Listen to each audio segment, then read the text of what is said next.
Hello students, I am Madhumita. Welcome to my channel. Students, आज फिर से मैं टेंस का 10 क्वेश्चंस करवा रही हूँ। बट स्टूडेंट्स, अभी से क्या करूँगी कि I give you a mixed bag of questions. Mixed होगा, सारे चैप्टर से जो भी इम्पोर्टेंट है वो सब मैं करवाते रहूँगी, क्योंकि नहीं तो आप लोग को पता है कि टेंस का है तो अभी आप लोग अप्लाई कर लोगे, क्योंकि यू नो बहुत सारा क्वेश्चंस अभी दे चुकी हूँ, कई टाइप्स के हमने डिस्कस कर लिए हैं। सो अभी क्या करेंगे, मिक्स्ड क्वेश्चंस करेंगे तो फायदा रहेगा आप लोगों के लिए। और इन बिटवीन मैं इडियम्स एंड फ्रेजेस भी कराऊंगी बड़े इंटरेस्टिंग तरीके से, और आप लोग को याद हो जाएगा। ठीक है, सिमिलर टाइप का इडियम्स एंड फ्रेजेस कराऊंगी, फिर क्वेश्चंस जो एग्जाम में पूछे गए थे उस टाइप का भी सारा कुछ। ठीक है, so idioms and phrases, vocabulary, mixed questions, ये सब मैं करवाते रहूंगी before your exams. So let's start. अब टेंस के क्वेश्चंस देखो। It is no use scolding the child as he is very obstinate, he always does what is forbidden। अब हम मीनिंग को देखते हैं part by part. A part में it is no use scolding the child, कोई फायदा नहीं है उस पर्टिकुलर चाइल्ड को, द चाइल्ड को डांट के कोई फायदा नहीं। क्यों नहीं फायदा? As he is very obstinate, क्योंकि वो बड़ा जिद्दी है। ऑब्स्टिनेट का मतलब क्या है चिल्ड्रन? जिद्दी। ठीक है, रिजिड। ठीक है, नेगेटिव है ये obstinate. He always does what is forbidden, वो हमेशा वही करता है जो उसको मना किया गया है। forbidden मतलब जो मना किया गया है। चिल्ड्रन, अभी ये क्वेश्चन देखिए, आप लोग को ऐसा लग रहा होगा कि ये वर्ड ऑलवेज है तो ये प्रेजेंट इंडेफिनिट हो जाएगा, ऐसा लग रहा होगा, बट ऐसा नहीं है। he always, ऑलवेज है तो प्रेजेंट इंडेफिनिट नहीं लगेगा यहाँ। ये थोड़ा सा अलग टाइप का क्वेश्चन है, इंपॉर्टेंट है। क्यों है अलग, ये देखो चिल्ड्रन, थोड़ा सा अच्छा से ध्यान दीजिएगा। जब भी आप देखेंगे कि ऑब्स्टिनेट बिहेवियर दिखाया जा रहा है, बहुत जिद वाली बिहेवियर, वो चीज जहां रिजिडिटी दिखाया जा रहा है, बदलेगा नहीं वो बिहेवियर, एडमेंट है बिल्कुल, बहुत जिद दिखाया जा रहा है, वैसे में वो हैबिट जो है ना वो लगातार चलते रहेगा। और इसलिए हम क्या करेंगे, प्रेजेंट इंडेफिनिट नहीं यूज करके प्रेजेंट कंटिन्यूअस यूज करेंगे। क्लियर? कैसे एक्शंस के लिए ऑलवेज होते हुए भी हम कैसे एक्शंस के लिए प्रेजेंट कंटिन्यूअस यूज करेंगे? जहां जिद वाली बात होगी, और वैसा जिद जो लगातार चलते रहेगा, लोग बदलते नहीं है, ऐसा जिद। ओके, तो अब देखो प्रेजेंट कंटिन्यूअस में क्या फॉर्मेट होता है, सब्जेक्ट के बाद हेल्पिंग वर्ब आता है, फिर V1 प्लस ING, है ना। सो हमें क्या करना होगा, सब्जेक्ट के बाद इज लगाएंगे। ये ऑलवेज जो है ना स्टूडेंट्स, ये एडवर्ब ऑफ फ्रीक्वेंसी हो जाएगा यहाँ पे। एडवर्ब ऑफ फ्रीक्वेंसी क्या होता है? फ्रीक्वेंसी मतलब कितने बार, क्या हमेशा, ऑलवेज, क्या कभी नहीं, नेवर, क्या कभी कभार, समटाइम्स, क्या अक्सर, often. So adverb of frequency क्या बताता है? कितनी बार। ठीक है, सो एडवर्ब ऑफ फ्रीक्वेंसी, याद रखना, एडवर्ब ऑफ फ्रीक्वेंसी हमेशा मेन वर्ब से पहले आएगा। क्लियर? मेन वर्ब से पहले। ये मैं एडवर्ब जब करवाऊंगी, एडवर्ब ऑफ फ्रीक्वेंसी आप लोग को बताऊंगी, पर जैसे जैसे क्वेश्चन आते रहेगा, I give you the concepts. तो यहां मैंने कहा कि प्रेजेंट कंटिन्यूअस होगा, ही इज ऑलवेज, डज नहीं होगा, डूइंग होगा। क्यों? प्रेजेंट कंटिन्यूअस क्या बताता है? सब्जेक्ट के बाद हेल्पिंग वर्ब, सब्जेक्ट सिंगुलर, तो हेल्पिंग वर्ब भी इज होगा, सिंगुलर होगा। V1 प्लस ING, डू का कंटिन्यूअस फॉर्म है, डूइंग। V4 is doing. अब आपको लगेगा ये ऑलवेज कहाँ पे लगा है, ऑलवेज ही इज या ही ऑलवेज इज? नहीं, ये एडवर्ब ऑफ फ्रीक्वेंसी है जो बताता है कितने बार। उसको कहाँ रखोगे? मेन वर्ब से पहले। क्लियर है?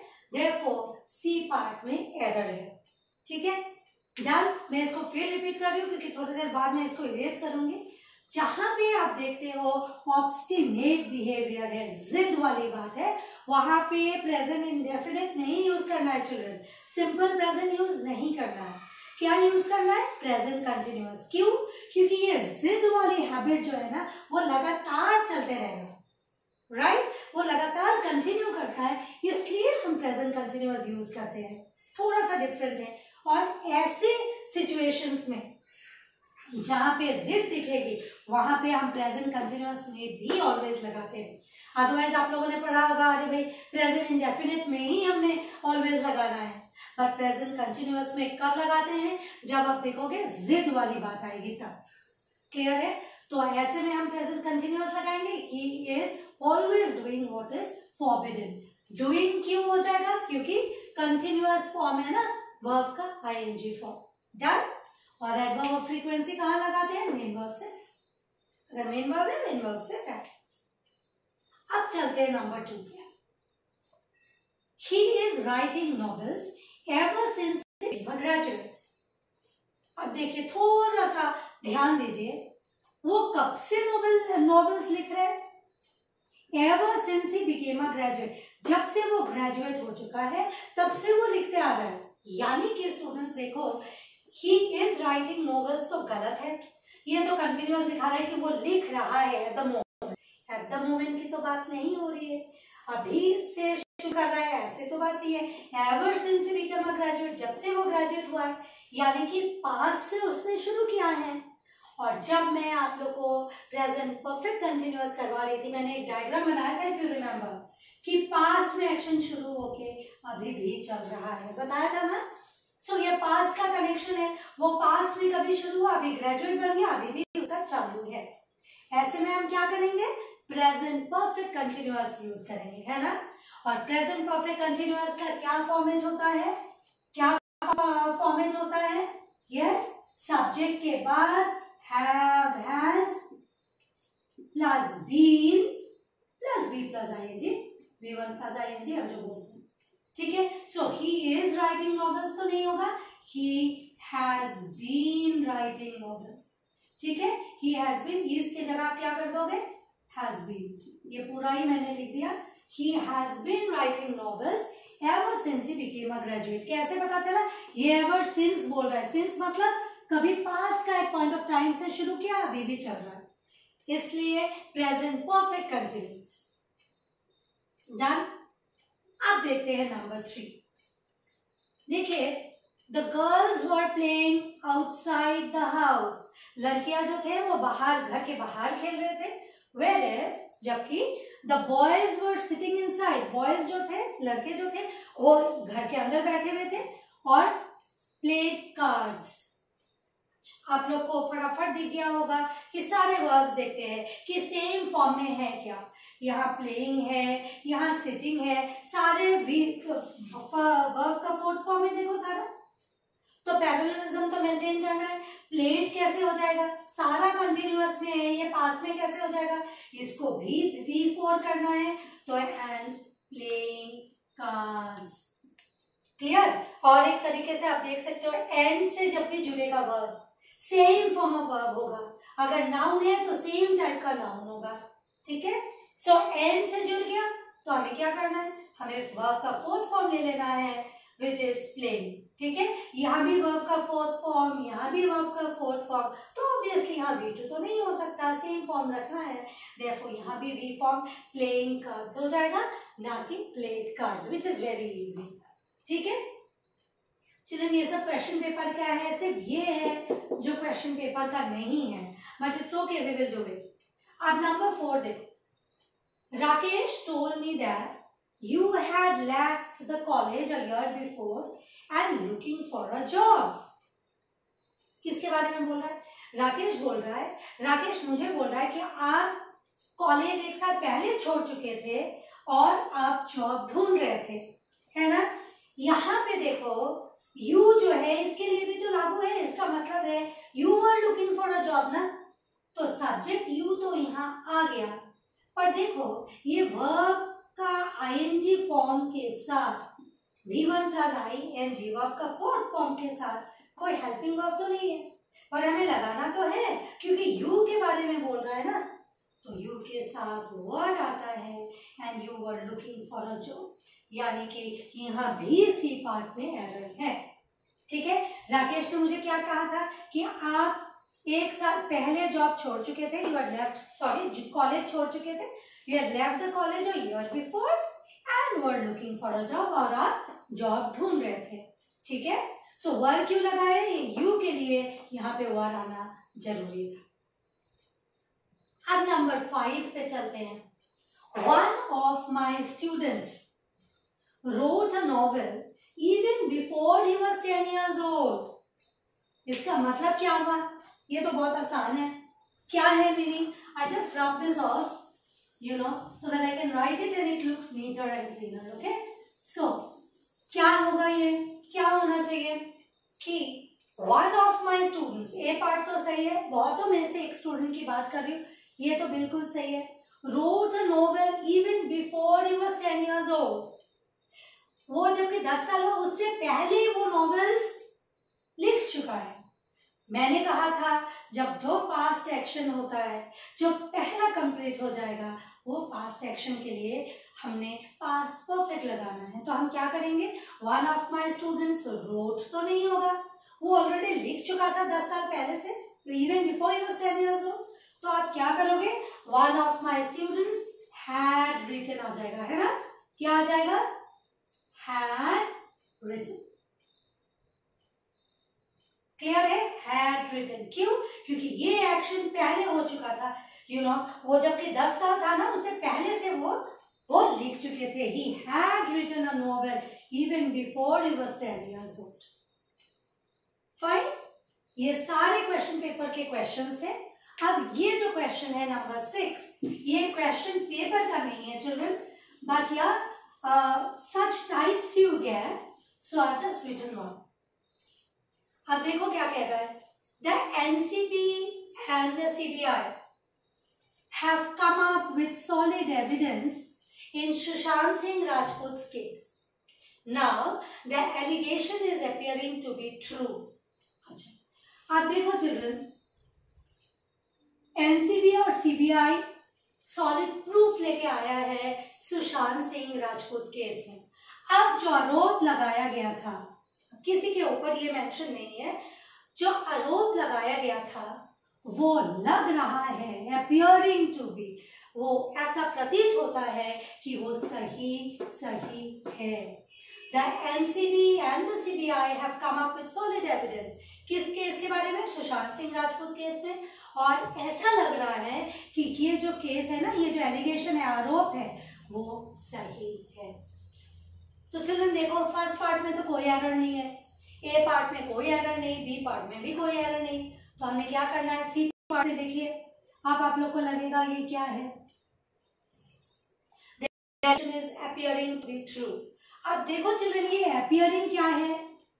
appearing यहाँ पे stative verb है. क्यों?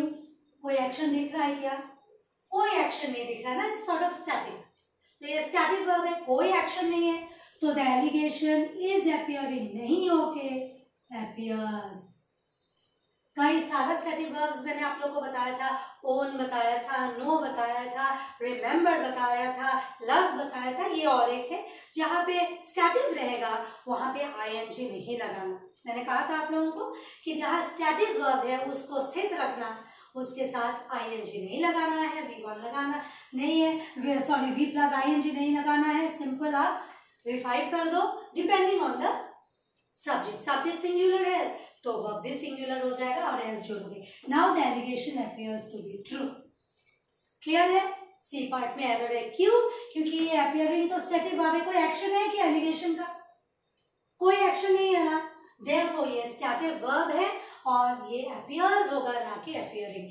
अपीयर्स क्यों होगा? क्योंकि एलिगेशन जो है मेरा सब्जेक्ट सिंगुलर है तो वर्ब भी सिंगुलर होगा और सिंगुलर वर्ब के साथ एस जुड़ जाता है.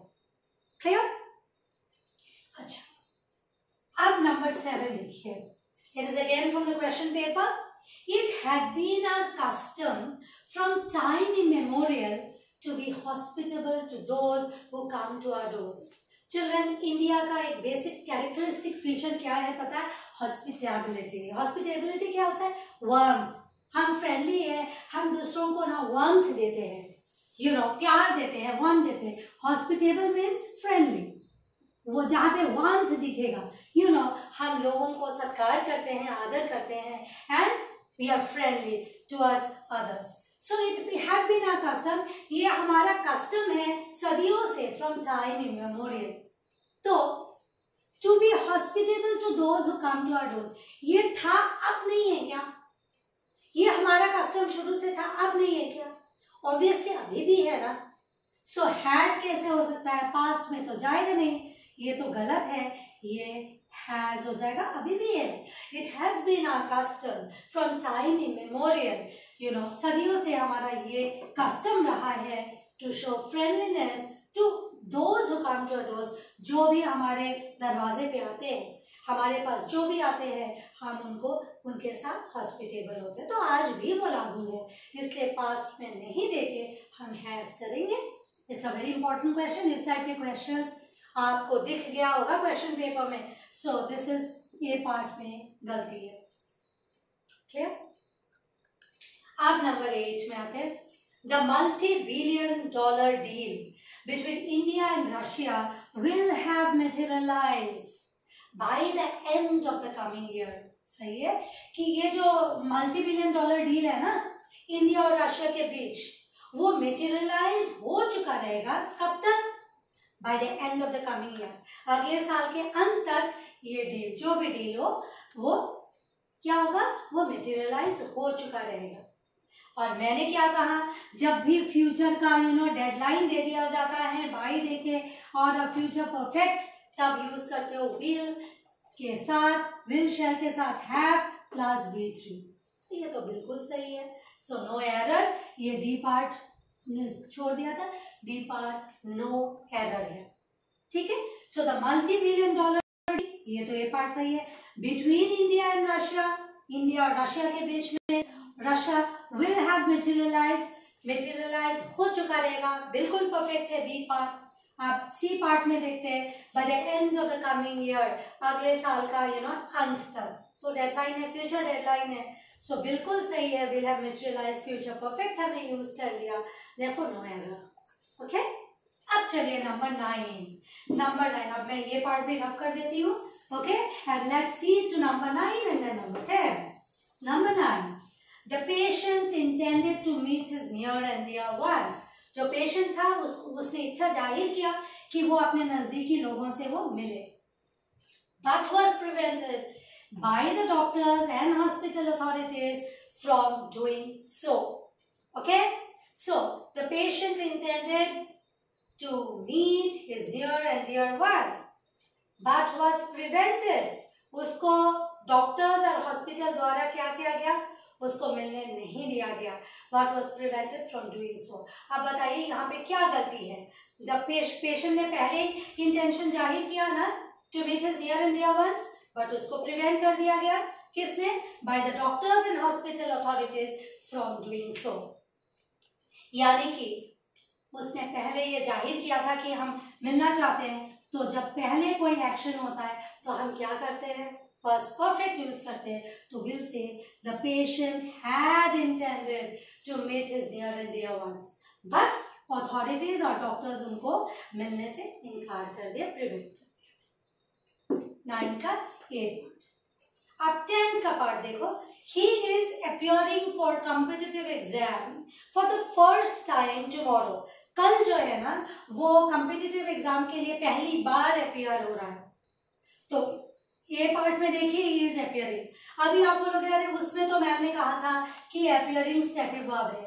हाँ चिल्ड्रन, ये 6th और ये 10th का डिफरेंस देखो चिल्ड्रन। 10th में हमने कहा he is appearing for his exam, है ना, he is appearing for competition या for competitive exam, for his exam जो भी है। अब ये appear में verb तो काम कर रहा है ना, एक्शन तो है, तो ऑब्वियसली क्या होगा, ing जुड़ेगा। पर यहाँ पे तो कोई एक्शन नहीं था ना, इसलिए हमने कहा ये स्टैटिक वर्ब है, appears हो जाएगा, ing नहीं लगता। पर इसमें तो एक्शन है, he is appearing, कर रहा है कुछ, जहाँ एक्शन होगा। और यहाँ पे प्रेजेंट कंटिन्यूअस इसलिए है क्योंकि एकदम बिल्कुल नियर फ्यूचर है। नियर फ्यूचर में मैंने कहा था कि क्या होता है, प्रेजेंट कंटिन्यूअस होता है, therefore it is completely correct। He is appearing for competitive exam for the first time tomorrow, no error। Clear है?